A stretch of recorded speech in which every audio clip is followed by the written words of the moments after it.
Hello students, आज का हमारा लेसन है लेसन नंबर 9 चिड़िया की बच्ची, जिसके लेखक हैं श्री जैनेंद्र कुमार। और इसमें लेखक ने मनुष्य के स्वार्थी स्वभाव और आज़ादी की महत्ता के बारे में बताया है। इस कहानी में एक माधव दास नाम का पात्र है, जो कि एक बहुत ही अमीर इंसान होता है और उसकी कोठी संगमरमर की बनी होती है। और कोठी के सामने एक बगीचा, एक विशाल बगीचा भी होता है, जिसमें एक फव्वारा भी लगा होता है। शाम के समय माधव दास कोठी के चबूतरे पर तख्त डलवाकर मसनद के सहारे बैठकर, मसनद यानी बड़ा सा तकिया जो राउंड में होता है वो, उसके सहारे बैठकर अपनी बगीचे की प्राकृतिक सुंदरता का आनंद लेते हैं। एक शाम एक नन्ही सी चिड़िया उनके बगीचे में आती है। वो चिड़िया बहुत ही सुंदर होती है। उसकी गर्दन गुलाबी रंग की होती है और ऊपर जाते जाते वो थोड़ा सा नीली हो जाती है। और उसके शरीर पर उसके पंखों पर एक विचित्र कारीगरी होती है, जो कि माधव दास को बहुत ही पसंद आती है। वह चिड़िया एक डाल से दूसरी डाल पर थिरकना शुरू कर देती है। माधव दास कुछ समय देखते रहने के बाद चिड़िया से कहते हैं कि नन्ही चिड़िया, तुम बहुत ही सुंदर हो और तुम यहाँ मेरे बगीचे में रुक जाओ।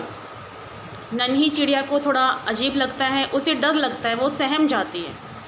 वो कहती है कि नहीं, मैं तो अपने घर से थोड़ी सी धूप और हवा के लिए निकली थी, मैं यहाँ से थोड़ी देर बाद ही चली जाऊँगी। माधव दास कहते हैं कि तुम यहीं रुक जाओ।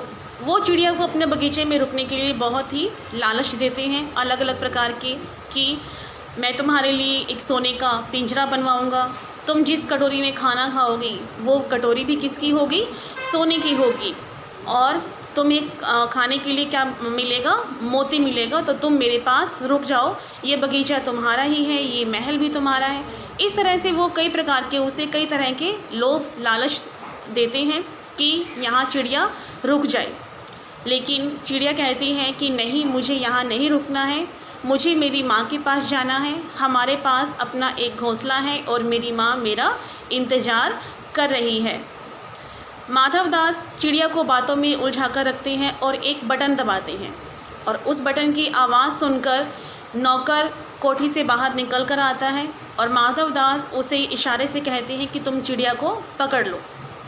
तब तक वो चिड़िया को बातों में उलझा कर रखते हैं। उससे पूछते हैं कि तुम्हारे कितने भाई बहन हैं।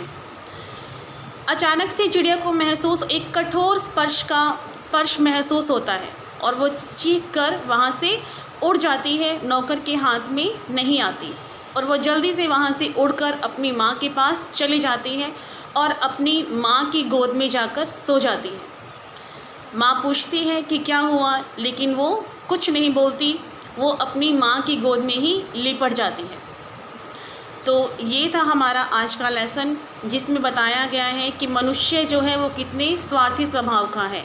सब कुछ होते हुए भी माधव दास का जीवन में खालीपन था। हालांकि धन दौलत ऐशो आराम की कोई कमी नहीं थी, और उसका स्वभाव ऐसा था कि वो सब कुछ अपने धन से, अपने पैसे से ही खरीदना चाहता था।